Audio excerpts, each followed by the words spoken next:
Thank you, Pak. Bismillahirrahmanirrahim. Assalamualaikum warahmatullahi wabarakatuh. Oke, pada video kali ini kita akan melakukan interpretasi pada uji asumsi klasik dari model regresi linear berganda jenis OLS. Nah, uji asumsi klasik itu dibagi menjadi 4 tahap, seperti yang ada di sini. Kita menggunakan parameternya dari Gauss-Markov ya, itu ada 3, yaitu heteroskedastisitas, autokorelasi, dan normalitas distribusi.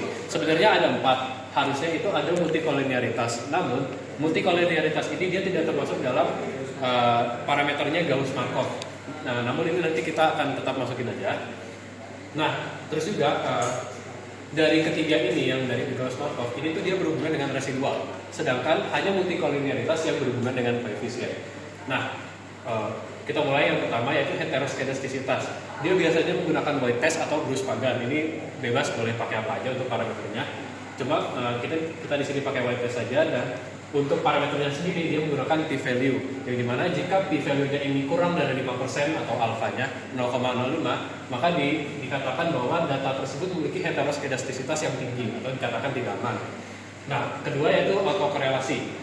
Nah, autokorelasi ini dia menggunakan skala Durbin-Watson, yang dimana jika nilainya itu sama dengan 2 maka dikatakan aman. Namun jika nilainya itu kurang dari 2 ada autokorelasi yang negatif, dan jika nilainya lebih dari 2 ada autokorelasi positif.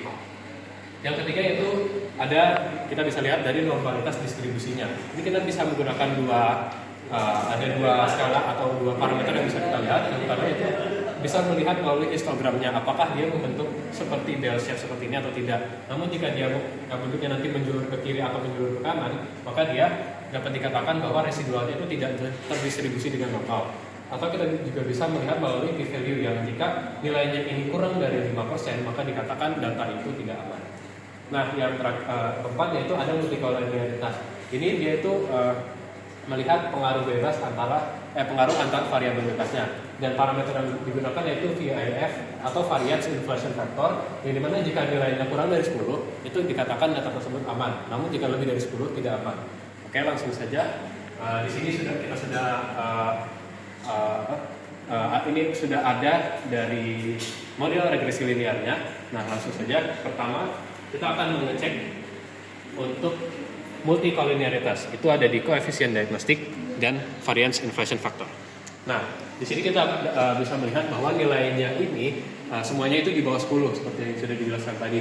Ini ada 2,0. Ini untuk C-nya, ini C-nya 2. Untuk BI rate-nya dia 2,0, terus inflasinya 2, juga, nilai tukar dan PDB juga 1. Ini di bawah 10, berarti bahwa nilai bahwa model regresi ini dia memenuhi dari uji multikolinearitas. Nah, selanjutnya kita ganti untuk heteroskedastisitas. Nah, ini kita akan pakai Voigt test. Ini ada Bruce-Pagan, ada Harvey, dan yang lainnya. Ini kalian bisa pilih saja. Nah, untuk heteroskedastisitas kita akan melihat di bagian probabilitasnya. Seperti yang dikatakan tadi, jika probabilitasnya itu di bawah 5%, maka data tersebut dikatakan tidak aman. Dan di sini dapat dilihat bahwa probabilitasnya ini sangat kecil ya, itu bahkan di bawah 0,05%, yang dimana berarti data tersebut memiliki heteroskedastisitas yang tinggi. Oke, selanjutnya kita akan beralih ke autokorelasi. Itu ada di residual dan serial correlation.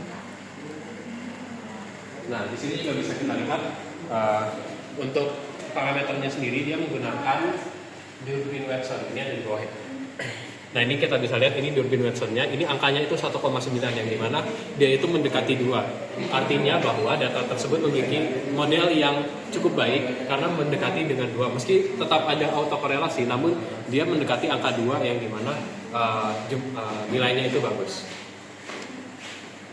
Dan yang terakhir, yang keempat, yaitu kita lihat dari histogram. Nah, dapat dilihat di sini bahwa residualnya itu tidak terdistribusi dengan normal. Yang dimana kalau normal itu kan dia pasti membentuk bell shape ya, seperti yang di papan tulis tadi. Namun di sini dia itu datanya itu menjulur ke kiri.